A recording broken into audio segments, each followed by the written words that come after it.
restons debout, nous allons honorer la parole de Dieu, on va faire la lecture.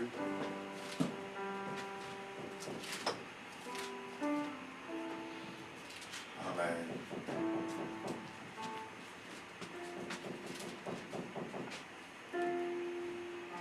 La Bible dit ceci. Lorsque tu iras à la guerre contre tes ennemis et que tu verras des chevaux et des chars et un peuple plus nombreux que toi, tu ne les craindras point, car l'Éternel, ton Dieu, qui t'a fait monter du pays d'Égypte, est avec toi. À l'approche du combat, les sacrificateurs s'avancera et parlera au peuple.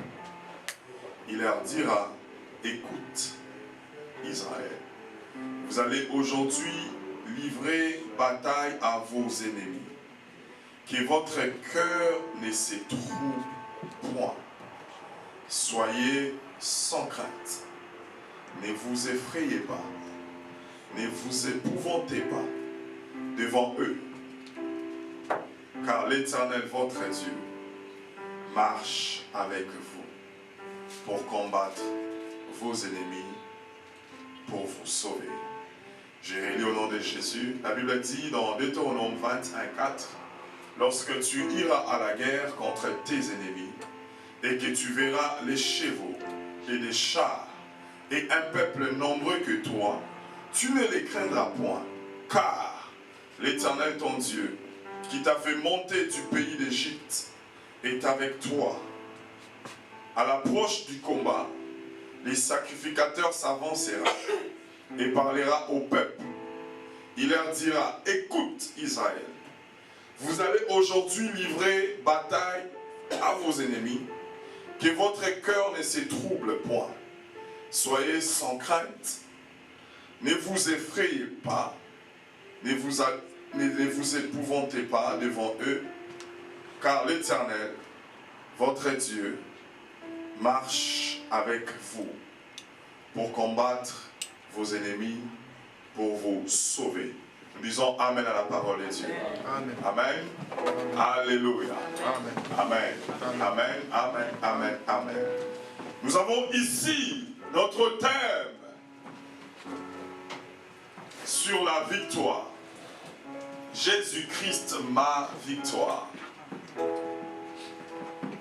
La Bible dit ici aux enfants d'Israël quelques points très importants que nous rencontrons tous les jours dans la vie par rapport à nos combats. J'introduis déjà mon message pour dire que la vie est un combat. Tu finis de combattre quand tu quittes la terre et que tu pars rejoindre ton maître et ton Père qui est dans le ciel. Parce qu'il est vrai que nous sommes passagers sur cette terre.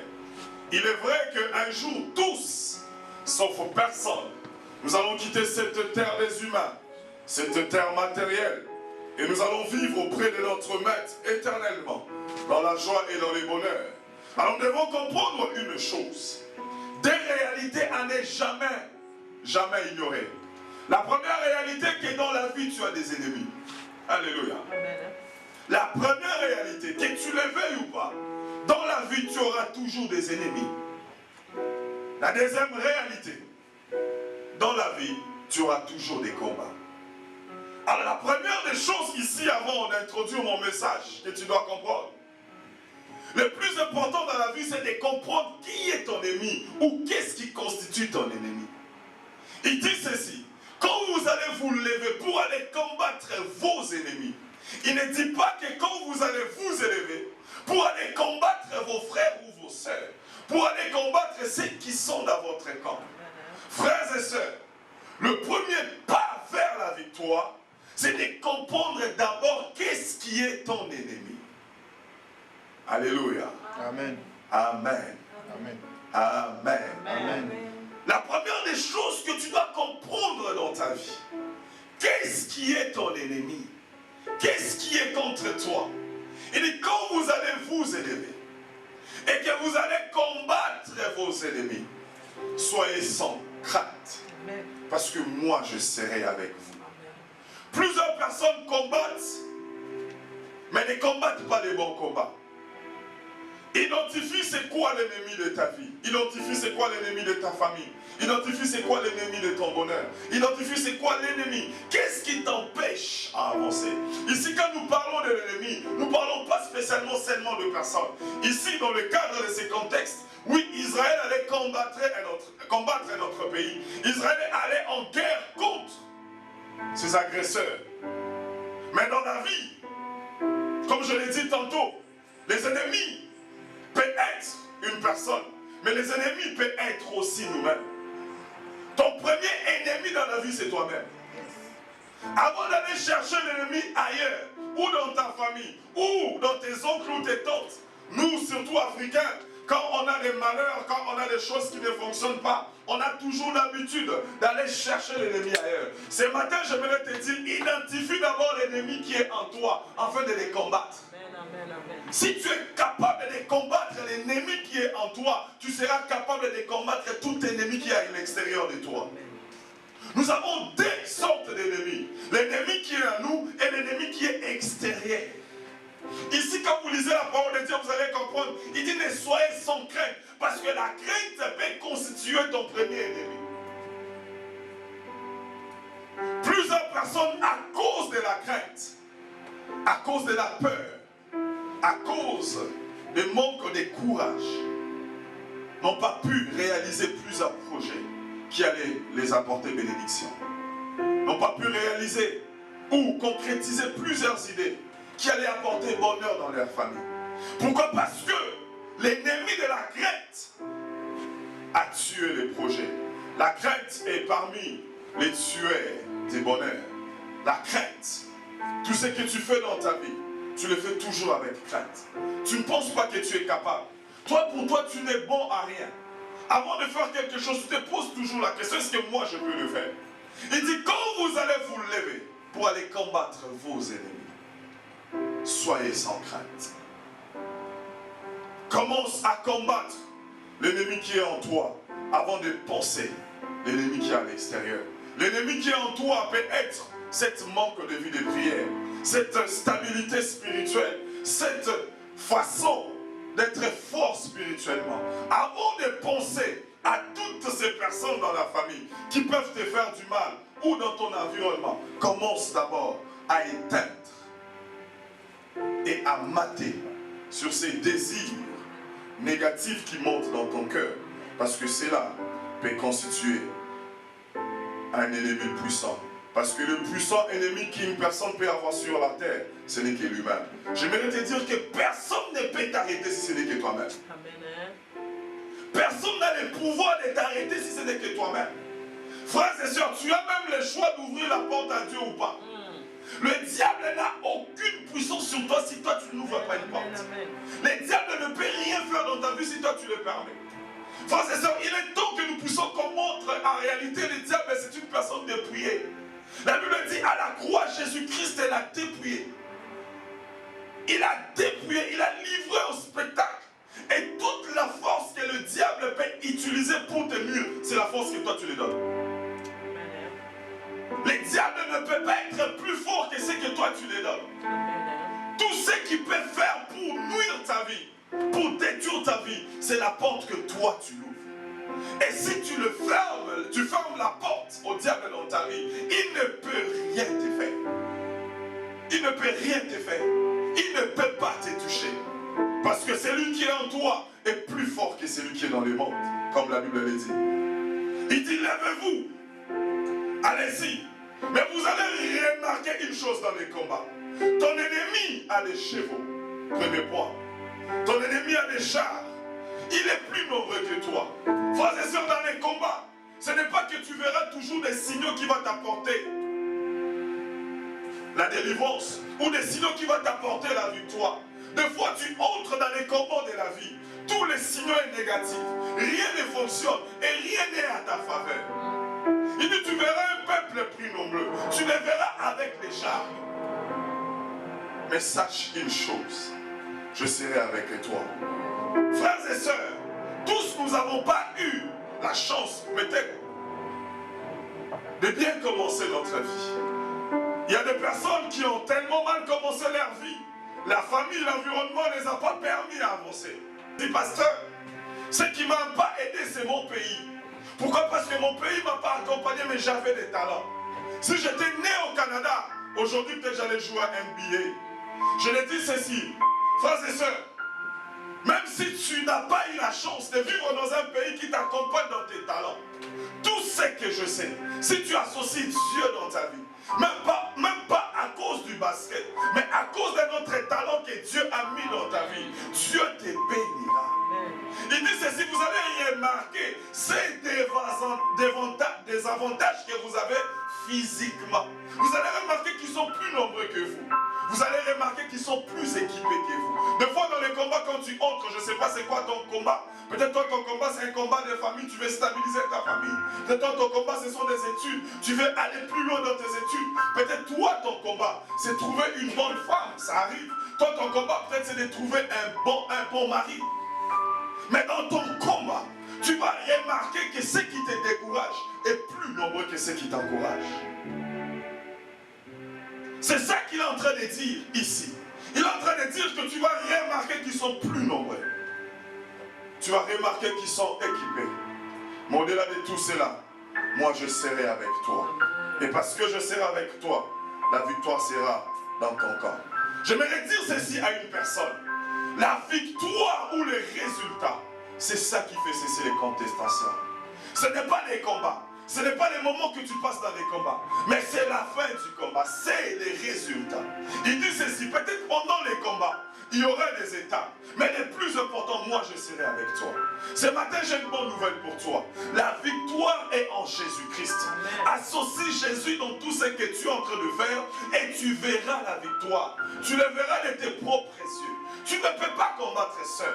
Vous savez, les gens de ces mondes, ceux qui visitent les sciences occultes ont tout compris. Pendant que nous sommes encore de foi d'Israël. Ils ont compris qu'en ces temps de la fin, il faut s'unir. Il faut associer des personnes pour combattre selon les objectifs. Vous allez voir que les pays ont tendance à s'unir. Les pays ont tendance à faire des choses ensemble. Pourquoi? Parce que la Bible dit deux valent mieux que un. Et aujourd'hui, j'aimerais te présenter une chose. Associe Jésus-Christ dans ta vie. Parce qu'avec Jésus-Christ, tu verras la victoire. Tu verras la victoire. Il y a des victoires que tu n'auras jamais seul. Et la vraie victoire, tu l'auras toujours avec Jésus. Et c'est Dieu. Il est disponible. Et il tend sa main pour l'aider. Je vais lire un verset dans le Nouveau Testament. Écoutez ce que la Bible dit. La victoire en Jésus-Christ. La Bible dit ceci. Dans 2 Corinthiens 2,14.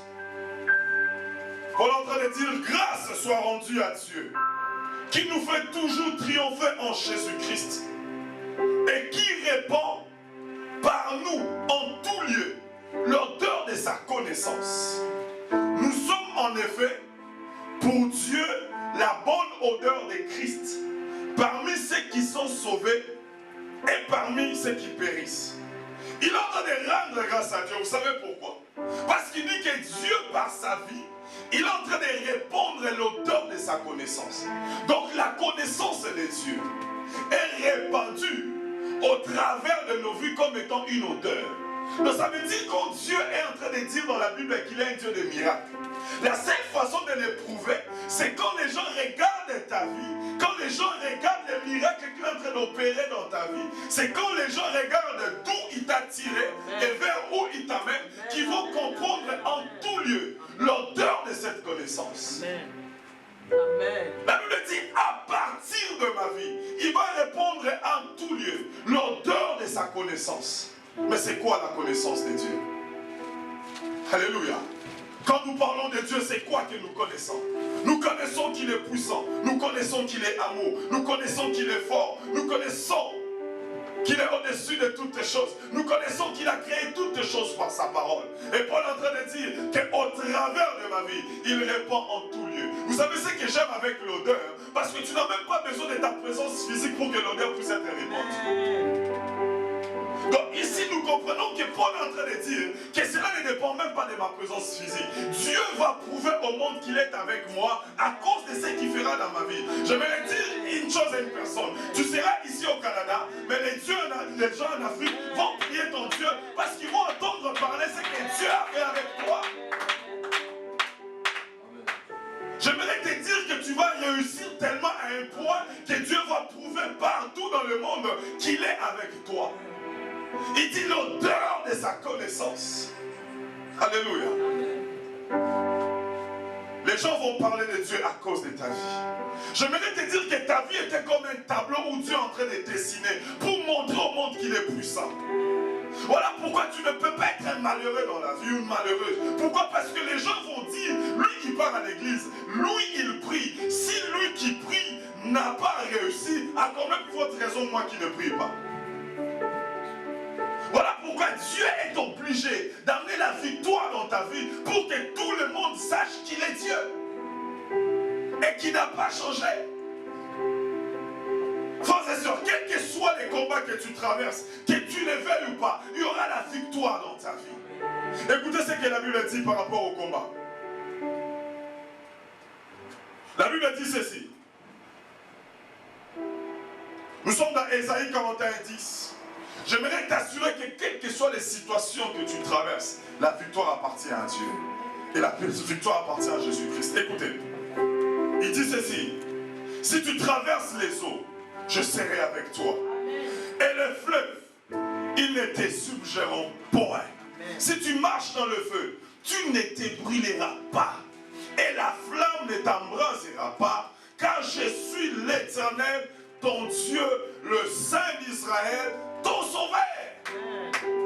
Alléluia. La Bible n'a pas dit que si tu marches, quand tu traverses les eaux, je vais te prendre dans mes ailes et puis je vais te faire sauter. Il dit tu vas les traverser. Certainement tu vas sentir les eaux dans tes pieds. Tu vas sentir l'éclat des eaux. Tu verras la peur de la mer. Chez nous à Lingala on dit soma et balé. Comment je peux dire ça en français? Donc tu verras la frayeur de la mer. Tu vas la traverser. Tu vas la toucher. Mais une chose est certaine, je serai avec toi. Frères et sœurs, quelles que soient les situations difficiles, quelles que soient, Dieu me dit qu'il y a quelqu'un ici qui attend quelque chose, ça fait plus de 8 ans, 10 ans. Tu attends une chose, mais le Dieu qui a permis que tu puisses l'attendre pendant longtemps, il te les donnera au nom de Jésus. Il dit quand tu traverses l'eau, c'est pas que je vais te mettre dans une barque, il faut bien lire la Bible. La Bible ne dit pas que je vais te rendre les choses faciles. Non, la facilité n'est pas l'évangile de Dieu. Dieu permet des fois qu'on puisse rencontrer certaines difficultés pour qu'on puisse dater sa victoire avec nos propres mains.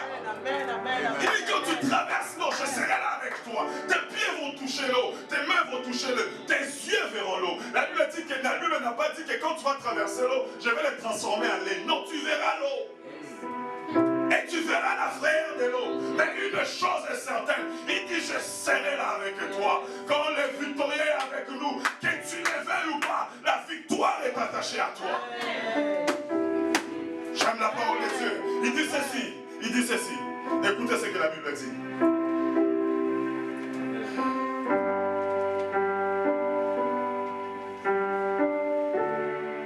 Il faut technologie ici. Il faut m'enlever ces côtés ici, s'il vous plaît. Il dit ceci. Je serai avec toi. Et le fleuve, il ne te submergeront point. Donc tu seras dedans. L'eau va être haut. Écoutez la pensée biblique très bien. Donc quand il dit que l'eau ne va pas te submerger, donc ça veut dire qu'en réalité l'auteur de l'eau est haute. Parce qu'il y a une possibilité que l'eau descende sur toi et qu'il t'engloutisse. Donc tu le verras de ton propre yeux que l'eau va m'engloutir. Mais ce qui est certain, c'est que tu ne vas jamais t'engloutir. Il peut t'arriver dans la vie, tu traverses tellement de moments difficiles où toi-même tu vois de tes propres yeux, cette affaire va m'engloutir. C'est fini pour ma vie, oui. Tu peux les voir, tu peux les tenter. Tout le monde, toutes les personnes peuvent l'attester. Où tes amis te disent non, toi c'est fini pour toi. Il n'y a plus rien pour toi. Où il n'y a même pas, une petite lumière qui peut t'assurer. La Bible dit oui, l'eau sera haute, l'eau sera capable de t'abrutir. Mais malgré cette hauteur, tu ne seras jamais submergé. Parce que je serai avec toi. Frères et sœurs, j'aime cette chanson qui dit tes savoirs devant me rassurer. Quand Dieu est devant tout ce que tu fais dans la vie, quels que soient les moments de combat ou de difficultés que tu traverses, tu ne seras jamais submergé. J'ai une parole pour Galislov. Quels que soient les moments que tu peux traverser, laisse-moi t'assurer que Dieu est avec nous. Amen. Dieu est avec nous. Amen. Il dit ceci. Si tu marches dans le feu, il ne dit pas que si tu voles dans les feux. Non, la Bible n'a pas dit ça. Il dit que tu vas marcher dans le feu. Et parce que tu marches dans le feu, tu verras le feu. Tu vas tâter le feu.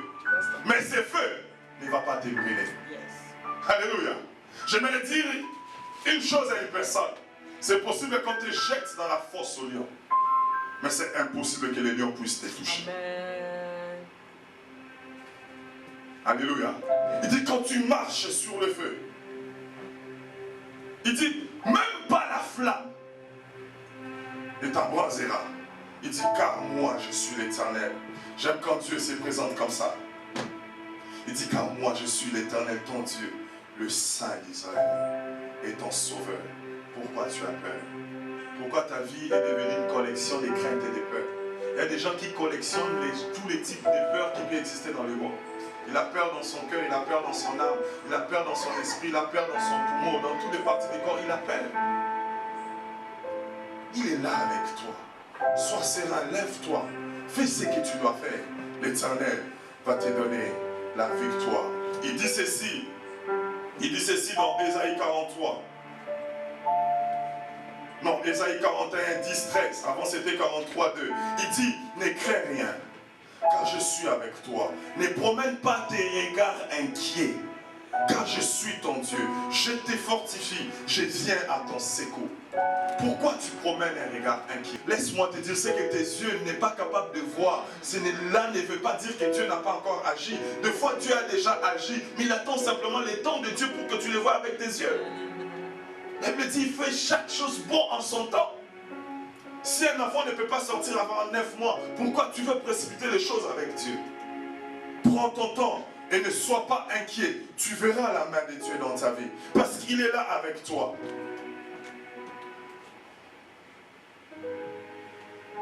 Deutéronome 28, 7 dit ceci. Je vais chuter là.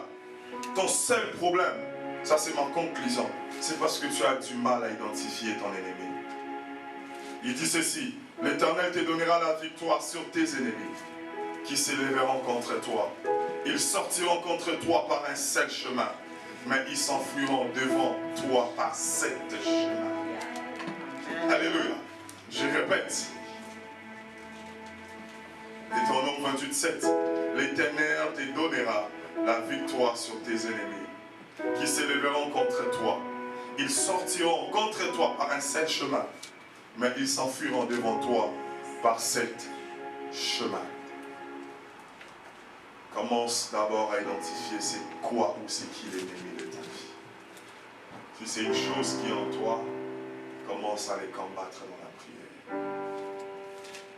Commence à les combattre dans la prière.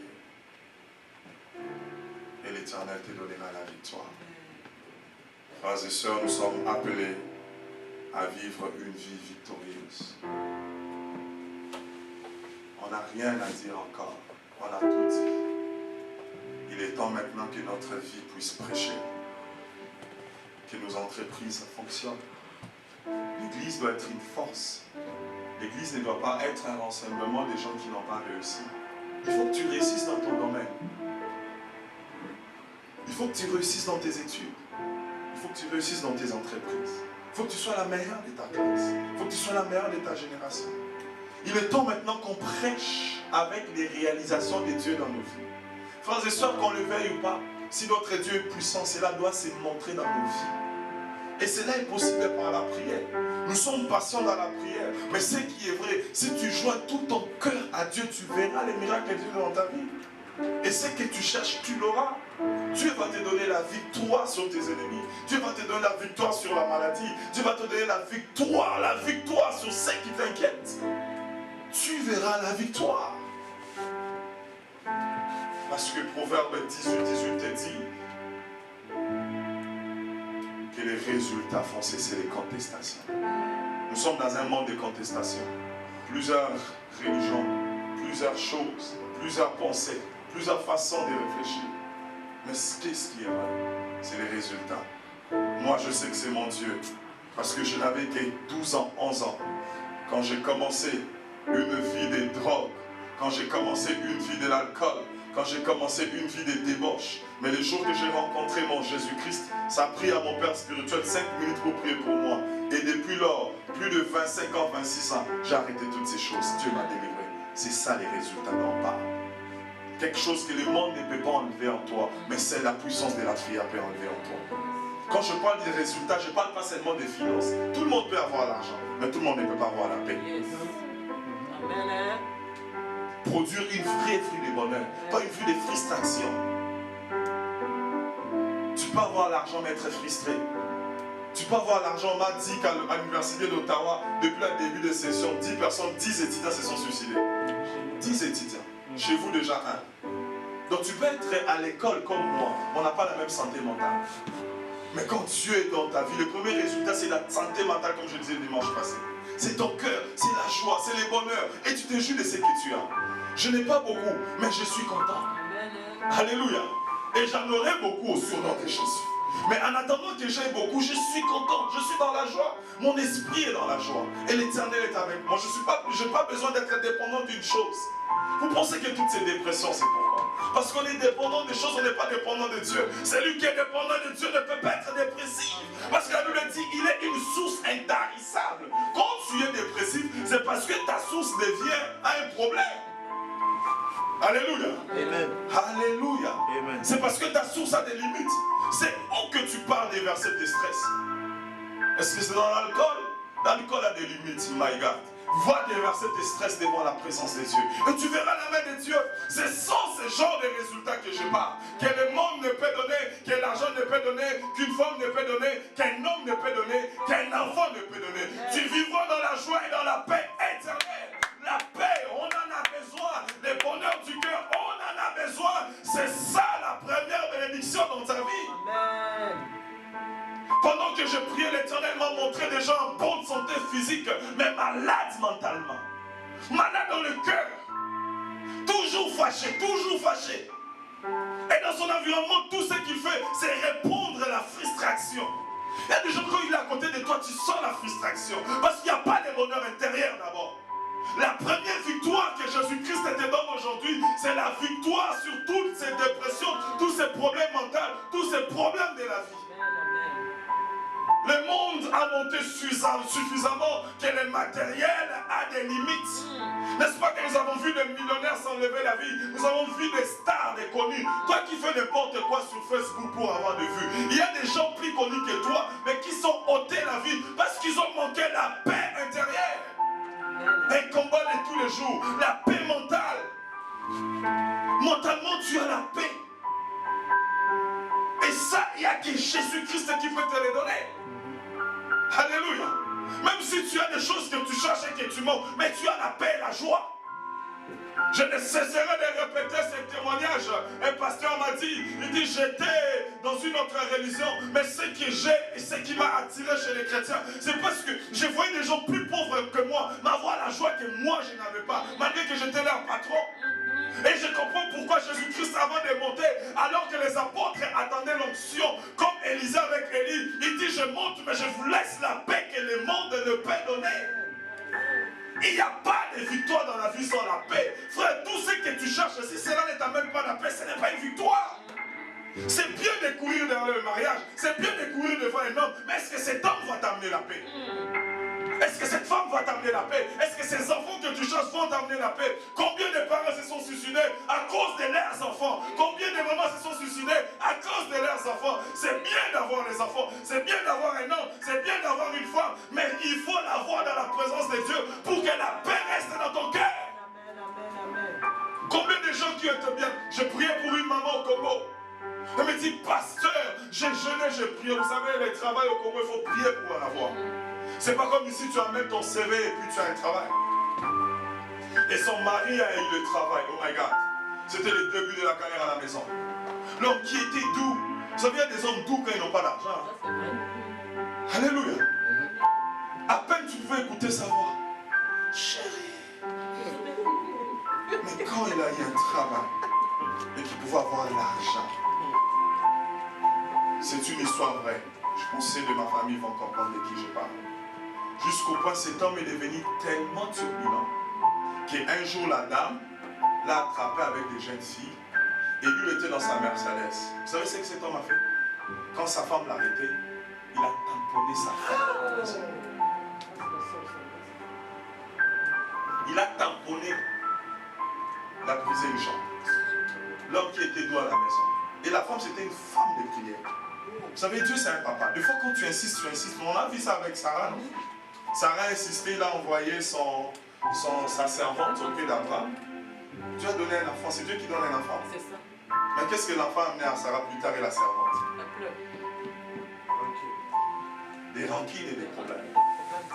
Des fois, ce n'est pas le matériel qui va t'amener la chose. Amen. Même si c'est important. Amen. Parce qu'il faut qu'on quitte cette salle.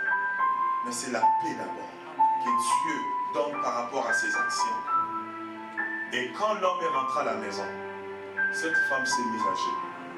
Elle dit, Seigneur, de la même façon j'ai prié pour que tu donnes à mon mari un travail. De la même façon j'ai prié pour que tu Il faut qu'il s'asseye. On a besoin de femmes comme ça. Pas de femmes seulement capables d'être belles, sentir bon, parce qu'une femme il faut sentir bon, n'est-ce pas? Ça c'est entre parenthèses. Amen. On a besoin de femmes qui peuvent ouvrir le ciel sur la vie d'une personne. Il se met à genoux et il prie, les choses se passent. Il a retiré le travail dans la prière et l'homme a perdu son travail. Il est redevenu doux. C'est un sorcier. Maman Sabine, c'est un sens. Sans effet au nom de Jésus. Alléluia. La douceur de l'homme est rentrée. Son problème, c'était l'argent. Et quand Dieu maintient certaines personnes dans certaines positions, il sait pourquoi. Il s'agit que Dieu les gratte seulement. C'est là où tu vois tout l'orgueil du monde sortir. Quelqu'un devient incontrôlable. Que Dieu nous donne la paix et la joie de vivre. Cette joie que le monde est près de nous. Frères et sœurs, l'église d'aujourd'hui, nous véhiculons autre chose. Nous donnons aux gens plus envie d'être forts matériellement, mais d'être faibles mentalement. Vous n'avez pas remarqué quand un chrétien a un petit problème, un tout petit problème, il décourage. Combien de cas de dépression nous avons dans nos églises? Parce que nous n'avons pas prêché la vraie parole. La vraie parole te rend ton esprit fort. Tu ne peux pas t'ôter la vie. Même quand tu manques de rien, même quand tous les membres de ton corps ne fonctionnent plus, tu restes seulement avec ta tête, tu ne peux pas t'enlever la vie. Même si cela ne t'arrivera pas au nom de Jésus. Pourquoi? Parce que ton esprit est fort et connecté. Laisse ta tête dans la prière, nous allons prier. Et Dieu qui donne la victoire.